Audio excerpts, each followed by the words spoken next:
सुन साथी मेरो कथा। सुन साथी मेरो कथा। नमस्कार, कार्यक्रम सुन साथी मेरो कथामा तपाईलाई स्वागत छ। म शिखा शर्मा र म अच्युत घिमिरे। प्रविधिमा हुनुहुन्छ साथी दिनेश निरौला। यो कार्यक्रम प्लान इन्टरनेशनल नेपाल र उज्यालो रेडियो नेटवर्कको सहकार्यमा तयार पारिएको हो। सुन साथी मेरो कथा हरेक बुधबार यही समयमा उज्यालो रेडियो नेटवर्क काठमाडौँमा 90 मेगाहर्जसँगै देशका विभिन्न रेडियोहरूबाट एकैसाथ सुन्न सकिन्छ। बालविवाह, उमेरै नपुगी हुने विवाह र जबरजस्ती हुने विवाह रोकथाममा सहयोग गर्ने उद्देश्यका साथ शुरू भएको यो कार्यक्रममा आज हामी यौनिक तथा लैंगिक अल्पसंख्यक समूहको अहिलेको परिस्थितिबारे कुराकानी गर्छौं। कार्यक्रम सुन साथी मेरो कथाको यो 22औं अंक हो। कार्यक्रमको आजको अंकमा हामीसँग छन् नेपालमा अहिले यौनिक तथा लैंगिक अल्पसंख्यक समूहको अवस्था कस्तो छ र अझै के गर्न आवश्यक छ। हामीले यसबारे पैरवी अधिकृत गौरी नेपालीसँग कुराकानी गरेका छौं। यौनिक तथा लैंगिक अल्पसंख्यक समुदायको लैंगिकताको विषय र सेक्सुअलिटीको यौनिकताको विषयलाई चाहिँ स्वतन्त्रता दिएकै छैन क्या, छोडेकै छैन। त्यस्तै यौनिक तथा लैंगिक अल्पसंख्यक समुदायमा अपाङ्गता भएका व्यक्तिको हक अधिकारका लागि काम गरिरहनुभएका युवा अभियन्ता सफल लामासँग कुरा गरेर तयार पारिएको सामग्री सुन्छौं। मान्छेहरूलाई कसरी बुझाम भन्ने खालको कुरा हुन्छ कि होइन, तिमी यस्तो नहुन सक्छ, तिमी अपाङ्ग छौ भन्ने खालको कुराहरू आउँथ्यो होइन। उज्यालोको फेसबुक पेज facebook.com/उज्यालोमा हामीले सोधेको प्रश्न, यौनिक तथा लैंगिक अल्पसंख्यक समुदायको हक अधिकार सुनिश्चित गर्न कसरी सकिन्छ? यो प्रश्नमा तपाईले पठाउनु भएको विचार हामी जोड्छौं। त्यस्तै घरेलु हिंसा र यौनिक तथा लैंगिक अल्पसंख्यक समूह सम्बन्धी चेतनामूलक सामग्री पनि आजको कार्यक्रममा हामी सुन्छौं। मानिसका महिला र पुरुष दुई लिङ्ग मात्र हुन्छन् भन्ने पुरानो सोच अझै कायम छ। तर फरक लैंगिक पहिचान र यौन आकर्षणको कारण समाजले अस्वीकार गरेको एक समुदाय छ जसलाई हामी संख्यामा थोरै भएका कारण अल्पसंख्यक भन्छौं। सरल हिसाबमा भन्दा तेस्रो लिङ्गी वा अन्य लिङ्गी भनेर बुझ्ने गर्छौं। तेस्रो लिङ्गी भन्ने शब्दले यो समुदायको विविधता समेट्न नसकेको हुँदा अहिले यौनिक तथा लैंगिक अल्पसंख्यक भनेर सम्बोधन गर्ने गरिएको छ। यौनिक तथा लैंगिक अल्पसंख्यक भित्र कोही महिला महिला सम्बन्ध, कोही पुरुष पुरुष बीच सम्बन्ध राख्ने हुन्छन् भने कोही महिला र पुरुष दुवैतर्फ सम्बन्ध राख्ने प्रकृतिका पनि हुने गर्छन्। यौनिक तथा लैंगिक अल्पसंख्यक समुदायको मानवाधिकारको हकमा नेपालको संवैधानिक तथा कानूनी व्यवस्थाहरू अन्य दक्षिण एसियाली देशहरूको तुलनामा सकारात्मक रहेको छ। 2072 सालमा नेपालले यौनिक तथा लैंगिक अल्पसंख्यकको हक अधिकारको संरक्षण गर्ने संवैधानिक प्रबन्ध नै गर्यो। दक्षिण एसियाली मुलुकहरूमा यिनको अधिकार सुनिश्चित र संरक्षणको व्यवस्था गर्ने पहिलो देश नेपाल बन्यो। यौनिक तथा लैंगिक अल्पसंख्यक समुदायबारे थप कुराकानी हामी केही बेरमा गर्नेछौं। अहिलेका लागि घरेलु हिंसा र यौनिक तथा लैंगिक अल्पसंख्यक समूह सम्बन्धी चेतनामूलक सामग्री सुनौ साथी मल्लिका थापाबाट। घरभित्र घरेलु सम्बन्धमा भएका व्यक्तिले गरेको हिंसालाई घरेलु हिंसा भनिन्छ। घरेलु हिंसा घरभित्रै हुने भए पनि भोग्ने व्यक्तिले घरेलु हिंसा हो भनेर थाहा नपाउन सक्छ।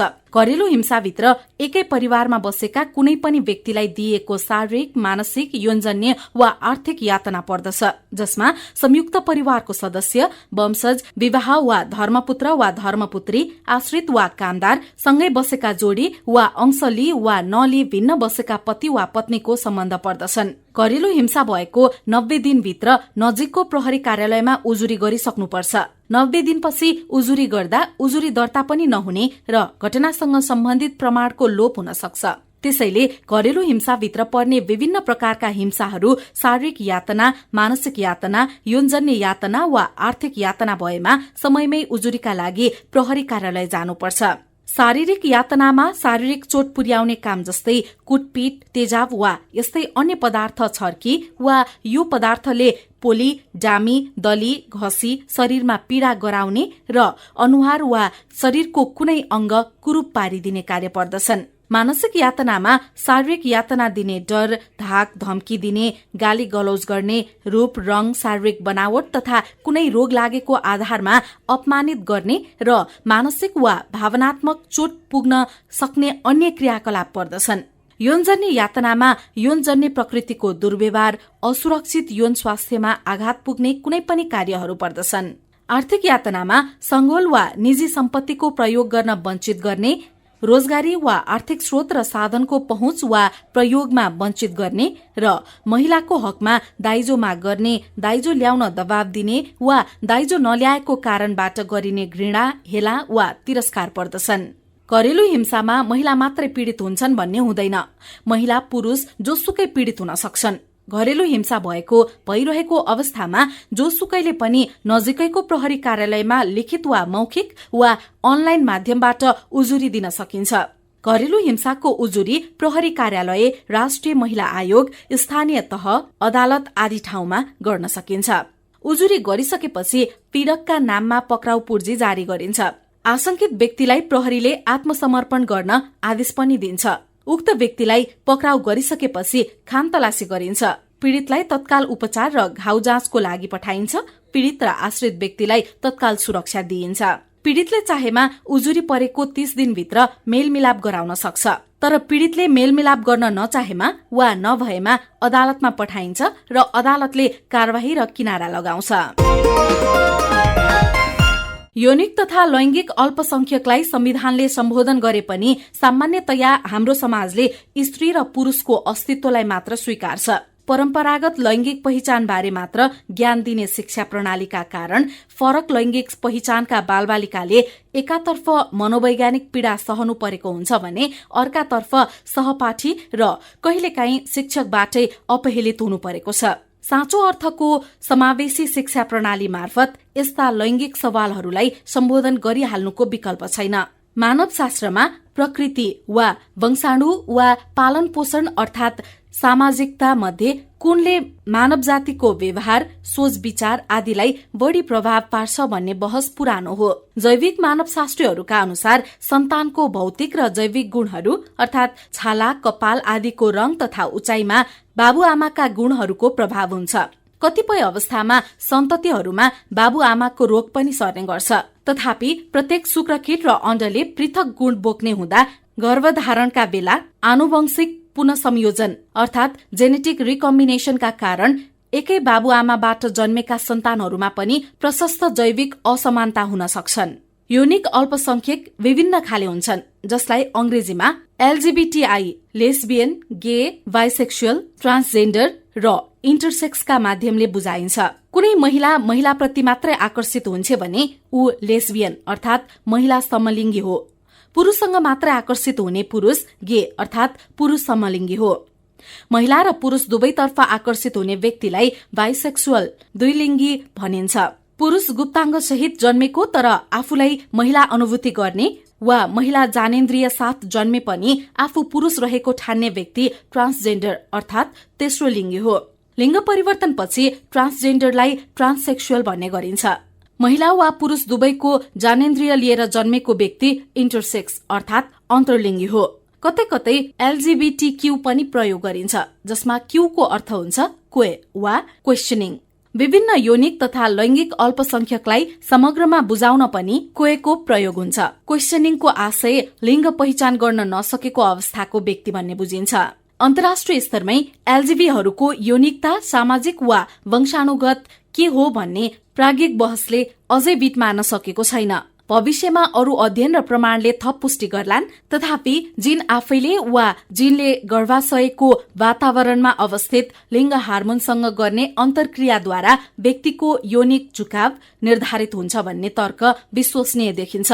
अधिकांश मानवशास्त्री मानिसको व्यवहार समाज सँगसँगै वंशानुगत गुणहरूबाट पनि प्रभावित हुन्छ भन्ने मत राख्छन्। यस आधारमा महिला र पुरुष बाहेकका यौनिक तथा लैंगिक विशिष्टता स्वाभाविक र प्राकृतिक हुन् भनी स्वीकार गर्नुपर्छ। घरेलु हिंसा र यौनिक तथा लैंगिक अल्पसंख्यक समुदाय सम्बन्धी चेतनामूलक सामग्रीपछि अब लागौं आजको विषयतिर। नेपालमा यौनिक तथा लैंगिक समुदाय एक अल्पसंख्यक समुदायको रूपमा रहेको छ। नेपालको संविधानले यो समुदायको हक अधिकार सुरक्षित गरे तापनि फरक पहिचान र यौन अभिमुखीकरणका कारण यी समुदायका व्यक्ति सधैँ विभेदमा परिरहेका छन्। 2068 सालको राष्ट्रिय जनगणनामा यो समुदायको सहभागिता संख्या बढ़ाउन पहल गरिएको थियो। त्यसबेला यस समुदायका व्यक्ति आफ्नो पहिचान खुलाउन नसक्ने परिस्थितिमा भएकाले सोचे अनुरूप परिणाम आउन सकेन।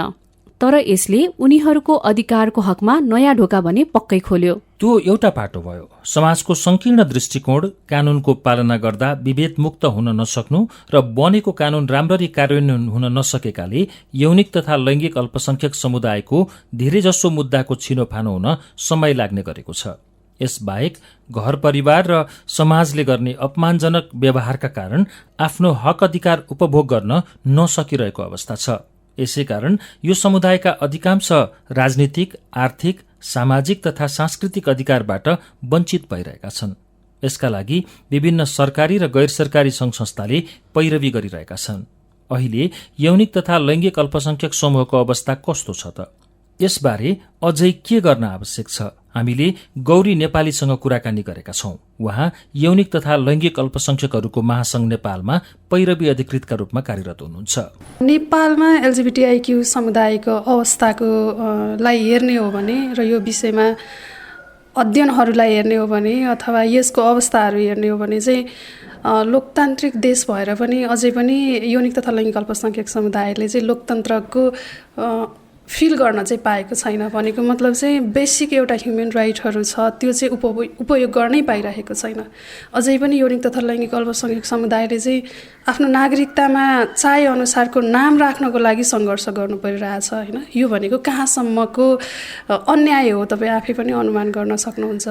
नागरिकतामा कस्तो जेन्डर राख्ने, नागरिकतामा कस्तो नाम राख्ने हैन, सम्पत्ति राख्न कुन हदसम्म पाउने, कुन हदसम्म नपाउने, कोसँग विवाह गर्न पाउने, कोसँग विवाह गर्न नपाउने, यी एकदम व्यक्तिगत अनि नितान्त वैयक्तिक जस्तो लाग्ने कुराहरूमा पनि सहज तरिकाले चाहिँ आम नागरिक सरह चाहिँ त्यो आफूले चाहे जसरी चाहिँ उपयोग गर्न नपाउनु, जीवन जिउन नपाउनु, त्यो कुराले गरेर चाहिँ एलजीबीटीआई समुदायको अवस्था चाहिँ एकदमै धेरै नाजुकै छ। यद्यपि भन्नलाई देख्नलाई होइन हाम्रो संविधानमा यौनिक तथा लैंगिक अल्पसंख्यक समुदायलाई चाहिँ सम्बोधन गरिएको छ। दक्षिण एसियामै अधिकारका लागि यो समुदायको अधिकारको लागि चाहिँ एकदम अग्रज देश हो, अग्रणी देश हो होइन, प्रोग्रेसिभ देश हो भनेर चिनिन्छ। अब विश्वमै पनि चिनिसक्यो केही सर्वोच्च अदालतका आदेशहरूको कारणले र संविधानमा यो समुदायको सम्बोधन गरिदिएको कारणले गरेर। तर व्यावहारिक रूपमा हेर्ने हो भने चाहिँ कानुनले दिएको तर अभ्यासमा नरहेको अधिकारहरू थुप्रै छन्।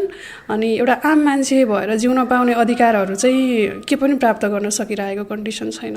त्यसो हुँदा चाहिँ एकदम यौनिक तथा लैंगिक अल्पसंख्यक समुदायको अवस्था चाहिँ म नाजुक नै देख्छु क्या। हामीले भारतलाई नै हेर्ने हो भने यौनिक तथा लैंगिक अल्पसंख्यक जुन समुदाय छ कानुनी मान्यता दिइसकेको छ, त्यसको नागरिक नै भनेर मानिसकेको छ होइन।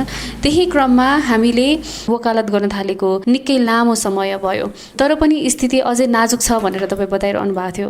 हामीले गर्नुपर्ने कामहरू अथवा हामी कहाँनिर चुक्यौँ भन्ने पनि कुरा रहला नि।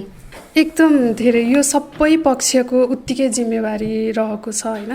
अब नेपालको सन्दर्भमा सामाजिक आन्दोलनहरू, सामाजिक मुद्दामा आधारित रहेका आन्दोलनहरू हेर्ने हो भने चाहिँ यो सबैभन्दा कान्छो आन्दोलन पनि हो क्या। यो एलजीबीटीआई समुदायको आन्दोलन चाहिँ 2001 देखि मात्र चाहिँ सङ्गठित रूपमा चाहिँ अगाडि बढेको आन्दोलन हो। त्यो पनि एज अ संस्थागत रूपमा बढेको थियो त्यतिखेर चाहिँ होइन। भनेपछि आज लगभग अब त्योभन्दा पछाडिको ब्याकग्राउन्ड 1-2 वर्ष यसो हेर्ने, नेटवर्किङ अब सङ्गठन निर्माणको कुराहरूलाई ब्याकग्राउन्डलाई हेर्ने हो भने चाहिँ लगभग 24-25 वर्ष मात्र भएको छ क्या यो आन्दोलन नेपालमा सुरुवात भएको चाहिँ। 25 वर्षसम्म आइपुग्दाखेरि हामीले जति पनि कानुनी उपलब्धिहरू प्राप्त गरेका छौँ त्यो कागजमै मात्र सीमित भए पनि त्यो चाहिँ फेरि धेरै हो होइन। तर व्यवहार त किन हामीले चाहिँ त्यो मानवाधिकारको उपयोग गर्न पाइरहेका छैनौँ भन्ने कुरामा राज्य पक्ष धेरै नै जिम्मेवार छ। त्यस्तै गरेर समाज, परिवार होइन, त्यस पछाडि यो आन्दोलनमा लागेका व्यक्तिहरू उहाँहरूले पनि गर्नुपर्ने कुराहरू छन् होइन। नेपाली समाज जेन्डरको कुरा गर्ने हुँदाखेरि बाइनरी सिस्टममा चलेको समाज होइन, त्योभन्दा बाहिर निस्कनै नचाहने, एक्सेप्ट गरिदिनै नखोज्ने त्यो किसिमले चाहिँ एउटा अहिलेसम्मको पुस्तालाई चाहिँ एकदम धेरै गाजेको छ। हाम्रो पुस्ताहरूले चाहिँ अलिकति स्वीकारोक्ति गर्दैछ होइन। जोसुकै मान्छे भए पनि त्यसको जेसुकै जेन्डर भए पनि, जोसुकै सेक्सुअलिटी भए पनि एज अ ह्युमन मान्छेले सम्मान पाउनुपर्छ भन्ने सोच चाहिँ हाम्रो पुस्ताबाट बिस्तारै बिल्डअप हुँदैछ होइन। एकातिर राज्यसँगको द्वन्द्व चलिरहेको छ भने अर्कोतिर परिवार र समाजको, अझै समाजभन्दा अगाडि परिवार आउने गर्दछ। यही कारणले गर्दाखेरि पनि यौनिक तथा लैङ्गिक अल्पसङ्ख्यक साथीहरू हुनुहुन्छ, उहाँहरू चाहिँ खुल्न नसक्नु भएको हो जस्तो लाग्छ तपाईँलाई? एकदमै त्यसमा म त एकदमै 100% सहमत छु। परिवार भनेको सबैभन्दा पहिलो त्यो आफ्नो कुराहरू भन्ने होइन, आफू के हो कहूँ र सपोर्ट चाहिने पनि सेयर गर्नेदेखि सपोर्ट सिस्टम पनि परिवारबाट नै हुने हो होइन। अनि परिवार भनेको यही समाज, हाम्रो समाज कस्तो छ त्यही समाजकै एउटा हिस्सा त हो होइन, एउटा इकाइ हो। अनि त्यो समाजबाट गाइडेड भएको परिवारले चाहिँ यौनिक तथा लैङ्गिक अल्पसङ्ख्यक समुदायको लैङ्गिकताको विषय र सेक्सुअलिटीको यौनिकताको विषयलाई चाहिँ स्वतन्त्रता दिएकै छैन क्या, छोडेकै छैन। तिमी महिला भए पछाडि यो हुनुपर्छ, तिमी पुरुष भए पछाडि यो हुनुपर्छ, यस्तो गेटअप बनाउनुपर्छ, तिमी योसँग विवाह गर्नुपर्छ होइन, योसँग प्रेम गर्नुपर्छ, यस्तो कपडा लाउनुपर्छ। योभन्दा बाहिर गयो भने चाहिँ एकदम धेरै नै गलत हुन्छ होइन, इज्जतको कुरासँग लगेर जोड्ने यो किसिमको धेरै छ। पितृसत्ताले गाजेको मुलुक हो नि त हाम्रो त होइन, हाम्रो सामाजिक संरचना त। त्यसो हुँदाखेरि चाहिँ धेरै किसिमको कन्ट्रोलिङहरू चाहिँ सामाजिक नीति नियमहरूको अभ्यास चाहिँ परिवारले गरिरहेको हुन्छ र परिवारले त्यो स्वीकार्न नसक्दा नै यो समुदायका व्यक्तिहरू चाहिँ आफ्नो सेक्सुअलिटी होइन, आफ्नो यौनिकता, आफ्नो लैङ्गिक प्रस्तुति चाहिँ देखाउन नसक्नु भएको, दबाएर बस्नु परेको, गलत जिन्दगी जिरहनु परेको, मतलब सोचेभन्दा फरक त्यो किसिमले गरिरहनु परेको छ भने अर्को कुरा चाहिँ यदि उहाँहरूले परिवारसँगमा एक्सप्रेस गर्नुभयो आफ्नो कुराहरू भने पछाडि चाहिँ परिवार नै छोड्नुपर्ने र बाहिर आएर चाहिँ एक्लै स्ट्रगल गर्नुपर्ने त्यो किसिमको अवस्था चाहिँ छ। त्यसो भने यो कुरालाई सुधारोन्मुख गर्नको लागि चाहिँ के गर्नुपर्छ होला? एकैताले सुधार हुने विषय होइन होइन, यत्तिकै समस्या समाधान हुँदैन। एकदमै जरो गाडेर बसेको छ यो जेन्डरको बाइनरी सिस्टम होइन, महिला र पुरुष मात्र हुन्छन् र महिला र पुरुषको मात्र जिन्दगी बाँच्नुपर्छ भन्ने एउटा परम्परागत लैङ्गिकताको अवधारणामै आधारित भएको हाम्रो समाजमा चाहिँ धेरै गाह्रो छ यो सोच हटाउनलाई। यद्यपि प्रयास गर्ने हो भने त्यति असम्भव चाहिँ नभएको चाहिँ होइन। राज्यले जति पनि दिनुपर्ने कानुनहरू छ कि बनाउनु पर्ने कानुनहरू छ, संशोधन गर्नुपर्ने कानुनहरू छ, विशेष गरेर यो विवाहको सन्दर्भमा होइन, अनि लैङ्गिकताको सवालमा, नागरिकताको सवालमा जति पनि संविधानले गाइडेड गरेका कुराहरू मात्र चाहिँ कानुनी तवरमा आउने र त्यसलाई व्यावहारिक तहमा समुदायले, यो यौनिक तथा लैङ्गिक समुदायले उपयोग गर्न पाउने हो भने चाहिँ यो समाधान स्वतः हुनेवाला छ क्या। तर त्यसको लागि चाहिँ सोसाइटी पनि तयार भइदिनुपर्छ। अलिकति कानुन बन्यो भने पछाडि सोसाइटीले पनि अवेर हुन्छ होइन, यो गर्न हुन्छ यो गर्न हुन्न भन्ने कुराहरूमा। अलि विभेद गर्यो भनेपछि त्यो लैङ्गिकताकै आधारमा विभेद गरिरहेछ, अनि त्यसलाई चाहिँ विभेद गर्दाखेरि चाहिँ यो चाहिँ अपराध हो, यो चाहिँ अब यसको चाहिँ सजाय भोग्नुपर्छ भन्ने भएपछि जनता त अवेर भइहाल्छ, समाज पनि अवेर भइहाल्छ होइन। त्यसले कानुनले समाजलाई परिवर्तन गराउँछ, मान्छेहरूको सोचलाई पनि परिवर्तन गराउँछ। भर्खरै सुन्यौं यौनिक तथा लैङ्गिक अल्पसंख्यकहरूको महासंघ नेपालकी पैरवी अधिकृत गौरी नेपालीसँगको कुराकानी। उहाँले हामीलाई यौनिक तथा लैङ्गिक अल्पसंख्यकको अहिलेको अवस्थाबारे जानकारी दिनुभयो। मानव अधिकारको संरक्षण गर्ने दायित्व सरकारको हो। सरकार हाम्रो अभिभावक पनि हो। यो अभिभावकीय दायित्वमा नागरिकको अधिकार संरक्षण गर्ने प्रत्यक्ष भूमिकामा सरकार नै हुन्छ। देशको कानून बनाउने र पुनरावलोकन गर्न लागि पर्ने जिम्मा पनि सरकारको नै हुन्छ भने कानूनको कार्यान्वयनमा प्रमुख नै सरकार नै रहने गर्दछ। त्यसैगरी नेपालको संविधान र कानूनमा भएका व्यवस्थाको कार्यान्वयन गर्ने जिम्मेवारी पनि सरकारको हो। यौनिक तथा लैङ्गिक अल्पसंख्यकलाई समाजमा खुलेर हिँड्न पाउने, स्वतन्त्र भई आफ्नो विचार राख्न पाउने र सम्मानपूर्वक बाँच्न पाउने वातावरण तयार पार्न आवश्यक देखिन्छ। यी सबै काममा सरकारको भूमिका महत्वपूर्ण रहन्छ। यौनिक तथा लैंगिक अल्पसंख्यक समुदायको हक अधिकार सुनिश्चित गर्न सरकारलाई घचघच्याउन नागरिक समाजसँगै युवा अभियन्ता निरन्तर लागि परेका छन्। कार्यक्रममा अब हामी यौनिक तथा लैंगिक अल्पसंख्यक समुदायको हक अधिकारका लागि वकालत गरिरहनुभएका युवा अभियन्ता सफल लामाबारे हामीले तयार पारेको रेडियो सामग्री सुन्छौं। म अहिले आफै एलजिबिटी डिसेबल पर्सन भनेर म आफै पनि यो फिल्डमा चाहिँ काम गर्न थालेको। यो फिल्डमा पहिला काम गर्दा चाहिँ मान्छेहरूलाई त्यति अवेरनेस छैन, मान्छेहरू बुझाइ एलजिबिटी भनेको चाहिँ अनि एबल बडिज मात्रै हुन्छ, डिसेबल बडिज हुँदैन भन्ने सोचेको भने चाहिँ अहिले बिस्तारै परिवर्तन आउँदैछ। इन्टरसेक्सनालिटी लेन्सहरूलाई चाहिँ मान्छेले बिस्तारै बुझ्दैछन् भनौँ न।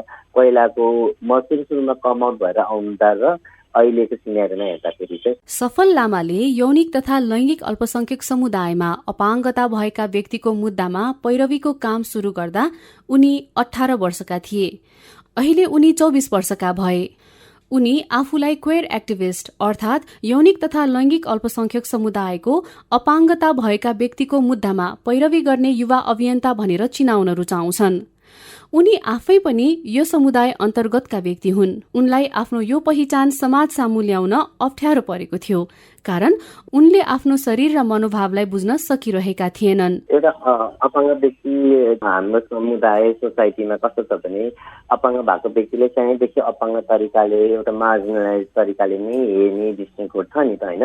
ऊ अपाङ्ग हो, उसले केही गर्न सक्दैन, उसलाई हुन्छ नि उसको केही छैन, उसलाई जहिले पनि सपोर्ट साथ दिनुपर्छ, ऊ विचार पात्र हो भन्ने तरिकाले हेरिरहेको हुन सक्छ नि त होइन। उनीहरू यस्तै हो, उनीहरू छाडा हो, उनीहरू हुन्छ नि एउटा कमेडी हो, उनलाई हुन्छ नि एउटा सेक्सुअल तरिकाले मात्रै हेर्ने दृष्टिकोण थियो कि। तर बिस्तारै हो कि अब टिनेजर प्युबर्टी लगाएपछि त अब आफ्नो सेक्सुअल ओरिएन्टेसन म केटैसँग आकर्षित छु भन्ने कारण बुझ्दाखेरि चाहिँ मलाई आफैले एउटा झट्का पनि पर्छ कि मान्छेहरूलाई कसरी बुझाम भन्ने खालको कुरा हुन्छ कि। एउटा होइन तिमी यस्तो नहुन सक्छ, तिमी अपाङ्ग छौ भन्ने खालको कुराहरू आउँथ्यो होइन। अनि जब म यो कम आउट गरेँ त्यतिखेर मलाई यति धेरै क्वेसनरहरू हुन्छ नि, तैँले यो अपाङ्गको क्रेडिट मात्रै लिएको हो एलजिबिटिक्यूमा, तैँले यस्तो हुन्छ नि फेकिजम देखाएको एलजिबिटिक्यू व्यक्तिहरू अपाङ्ग हुँदैनन् भन्ने खालको एउटा सोसल न्यारेटिभ चाहिँ एउटा बााउन्डेड भएर चाहिँ मलाई एकदम हाबी चाहिँ भएको थियो। यौनिक तथा लैंगिक अल्पसंख्यकलाई संविधानले सम्बोधन गरे पनि सामान्यतया हाम्रो समाजले स्त्री र पुरुषको अस्तित्वलाई मात्र स्वीकार्छ। तसर्थ यी दुई बीचको विवाह र सन्तानलाई मात्र समाजले ठाउँ दिन्छ, जबकि यौनिकता र लैंगिक पहिचान सबैको फरक फरक हुन्छ।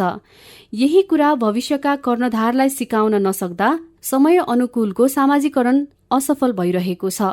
परम्परागत लैंगिक पहिचान बारे मात्र ज्ञान दिने शिक्षा प्रणालीका कारण फरक लैंगिक पहिचानका बालबालिकाले मनोवैज्ञानिक पीडा सहनु परेको छ। मैले त्यो साथसाथै के बुझ्न थालेको अपाङ्ग क्षेत्रमा कस्तो छ नेपालमा र एलजिबिटिक्यू क्षेत्रमा कस्तो छ, दुवै क्षेत्रमा काम गर्न पनि थाले कि के बुझे भनेपछि हामीले हेर्ने दृष्टिकोण अपाङ्गलाई अपाङ्ग तरिका छ, एलजिबिटिक्यू तरिका छ भन्ने कारणले गर्दाखेरि चाहिँ मैले पेज गराएँ नेपाल डिसेबिलिटी पेज, जसमा चाहिँ मैले विभिन्न अवेरनेसहरू चाहिँ कसरी उनीहरूलाई रेस्पेक्ट गर्नुपर्छ, डिसेबिलिटी भने के हो, क्वेयर डिसेबिलिटी भनेको व्यक्तिहरू कस्तो हुन सक्छन्, हुन्छ नि उनीहरूको सेक्सुअलिटी किन इम्पोर्टेन्ट छ, उनीहरू पनि सेक्सुअली एट्र्याक्ट हुन्छन् भन्ने खालको एउटा त्यस्तै इन्फर्मेसन दिन थालिसकेपछि अनि विभिन्न मान्छेहरूले चाहिँ बल्ल नोटिस गर्न थाले कि ओके यो पनि एक्जिस्ट गर्दो रहेछ है भनेर चाहिँ नोटिस गर्न थाले।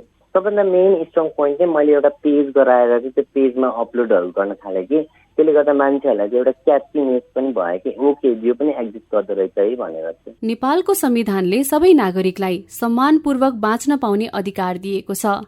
यो अधिकार लैंगिक तथा यौनिक अल्पसंख्यकहरूको साझा अधिकार पनि हो। तर नेपाली समाजले यौनिक अल्पसंख्यक जस्तै समलिङ्गी, उभयलिङ्गी, ट्रान्सजेन्डर, अन्तर्लिङ्गी व्यक्तिलाई अझै पनि समान व्यवहार गर्दैन। यौनिक अल्पसंख्यकहरूलाई नेपाली समाजमा स्थापित भएर अन्य नागरिकले जस्तै सफल जीवन बिताउन परिवार, समाज र राष्ट्रसँग ठूलै चुनौतीहरूको सामना गर्नुपर्ने अवस्था छ। कानुन गरायो होइन, कानुन गराइसकेर मात्रै हुँदैन कि इम्प्लिमेन्टेसन गर्ने हरेक व्यक्तिलाई चाहिँ सेन्सिटाइज पनि गर्नुपर्छ जस्तो लाग्छ कि। तर कानुन तिमीलाई त मैले यो गर्दैछु भनेर मात्रै छ कि नेपाल सरकारको इम्प्लिमेन्टेसनमा र अवेरनेसमा त्यो कुराहरूलाई जोड नै दिएको छैन, त्यो कुरालाई बजेट छुट्याएकै छैन होइन। फर इक्जाम्पल कुरा गर्दा लैङ्गिक तथा यौनिक अल्पसंख्यक समुदायलाई स्वतन्त्र तरिकाले बाँच्न पाउनुपर्छ भनेर भनेको छ होइन। तर स्वतन्त्र तरिकाले बाँच्न पाउनुपर्छ भनेर त्यो पुलिसलाई थाहा छैन, ट्राफिक पुलिसलाई थाहा छैन, हुन्छ नि सरकारी कर्मचारीहरूलाई, हस्पिटलको व्यक्तिहरूलाई चाहिँ थाहा छैन कि उनीहरूलाई इम्प्लिमेन्टेसन नलेज त सरकारले दिनुपर्ने हो नि त, त्यो सरकारले नै बुझाउनु पर्ने हो नि त। यो कम्युनिटीको लागि यो कम्युनिटी मात्रै लड्छ भनेर हुँदैन कि। फरक यौनिक तथा लैंगिक पहिचान ठम्याउन नसकिरहेका किशोर किशोरीलाई यसबारे बुझाउन विद्यालय तहमा यसबारे छलफल गर्न आवश्यक छ। साथै सचेतनामूलक श्रव्य दृश्य सामग्री मार्फत आम समाजमा यसबारे प्रचार प्रसार गर्न पनि आवश्यक छ। यही क्रमले आउँदो पुस्तालाई समाजीकरणको प्रक्रियामा लान सके यौनिक तथा लैंगिक अल्पसंख्यकहरूको सामाजिक अन्तर्गुलन पनि सहज हुने देखिन्छ। सुन साथी मेरो कथामा भर्खरै सुन्यौं युवा अभियन्ता सफल लामा बारे हामीले तयार पारेको रेडियो सामग्री। तपाईले पनि आफ्नो समुदायमा यौनिक तथा लैंगिक अल्पसंख्यक समुदायको हक अधिकारका लागि वकालत गरिरहनु भएको छ भने हामीलाई भन्नुस्। यसका लागि प्लान इन्टरनेशनल नेपाल वा उज्यालोको फेसबुक पेजमा तपाईले आफ्नो अनुभव र अनुभूति पठाउन सक्नुहुन्छ। हामी तपाईका अनुभव वा कथालाई कार्यक्रममा समेट्नेछौं। हामी कार्यक्रम सुन साथी मेरो कथामा छौं। यो कार्यक्रम हरेक बुधबार बेलुकी 6:30 बजेदेखि 7 बजेसम्म उज्यालो रेडियो नेटवर्क काठमाडौँमा 90 मेगाहर्जसँगै जुम्लाको रेडियो सिन्जाखोला, बर्दियाको रेडियो गुरूबाबा, बाँकेको कृष्णसार एफएम, सुनसरीको सप्तकोशी एफएम, सिन्धुलीको रेडियो सिद्धबाबा, धनुषाको रेडियो मिथिलाबाट एकैसाथ सुन्न सकिन्छ। त्यसै गरी कास्कीको रेडियो तरंग, डोल्पाको रेडियो डोल्पा, कालीकोटको रेडियो नेपाली आवाज, बर्दियाको रेडियो साथी एफएम र मकवानपुरको हेटोडा एफएमबाट यो कार्यक्रम प्रसारण हुन्छ। कार्यक्रमका सबै अंकहरू उज्यालो अनलाइन र उज्यालोको फेसबुक पेजबाट एकैसाथ संसारभरि सुन्न सकिन्छ। सुन साथी मेरो कथामा आज हामीले यौनिक तथा लैंगिक अल्पसंख्यक समुदायको अहिलेको अवस्थाबारे छलफल र कुराकानी गरिरहेका छौं। अब हामी तपाईको विचार जोड्छौं। हामीले केही दिन अघि उज्यालोको फेसबुक पेज facebook.com/उज्यालोमा प्रश्न सोधेका थियौं, यौनिक तथा लैंगिक अल्पसंख्यक समूहको हक कसरी सुनिश्चित गर्न सकिन्छ। यो प्रश्नमा तपाईले पठाउनु भएको विचार अब हामी जोड्छौं। लोकेन्द्र रोका मगर लेख्नुहुन्छ, समान व्यवहार हुनुपर्छ। नेपाल सरकारबाट समान व्यवहार हुनुपर्छ, नत्र जति बोले पनि काम नै छैन। विकास पीढ़ीको लेखनी छ, उनीहरूको वैचारिक स्वतन्त्र आस्थाप्रति कुनै विभेद नराखी शिक्षा, स्वास्थ्य, रोजगारी लगायतका अन्य क्षेत्रमा उनीहरूको प्रतिनिधित्व खोज्न सकियो भने केही हदसम्म यो समुदायको हक संरक्षित हुन सक्छ। त्यस्तै नरेश्वर गौतमले आफ्नो विचार राख्नु भएको छ। जसरी महिला र पुरुष भन्ने दुईवटा लिङ्ग प्रष्ट छन्, त्यसै गरी यौनिक अल्पसंख्यकले आफूलाई निसंकोच र ढुक्क भएर आफ्नो पहिचान खुलाउने दिन आयो भने 3वटा लिङ्ग महिला, पुरुष र यौनिक अल्पसंख्यक हुन्छ। यसै अनुसार सबैतिर समान व्यवस्था र व्यवहार हुँदै गएमा सामान्य होला। हिरापन्थीले लेख्नु भएको छ, यसबारेमा खुलेर कुरा गरे कसैले नबुझ्ने भन्ने नै छैन। यसलाई राजनीतिक मुद्दा चाहिँ बनाउनु हुँदैन, बरु जति नीति बनाइएका छन् तिनको कार्यान्वयन राम्ररी गर्न आवश्यक छ। हामीसँग आफ्नो विचार राख्नु भएको छ। सत्यले लेख्नुहुन्छ, अल्पसंख्यकलाई समान हैसियतबाट हेर्ने दृष्टि नै उत्तम उपाय हो। सबै प्रतिनिधि बन्नुपर्छ भन्ने होइन, सबैको गार्जियन सरकार हो भन्ने व्यवहार देखाउन सक्नुपर्छ। सोही अनुसारको कानून बनाउन उपयुक्त उपाय हो। आफ्नो विचार राख्नुहुने तपाईँ सबैलाई धन्यवाद। कार्यक्रमको आजको अंक तपाईलाई कस्तो लाग्यो? आफ्नो विचार, जिज्ञासा, अनुभव र भोगाई उज्यालोको फेसबुक पेज facebook.com/उज्यालोमा वा उज्यालो मोबाइल एप्लिकेशनमा पठाउन सक्नुहुन्छ। आजको यो 22औं अंकसँगै सुनसाथी मेरो कथा कार्यक्रमबाट हामी बिट मार्छौं। प्राविधिक साथी दिनेश निरौला र संघर्ष विष्टलाई धन्यवाद दिँदै हामी अच्युत घिमिरे र मसिखा शर्मा कार्यक्रमबाट छुट्टिन्छौं। नमस्कार।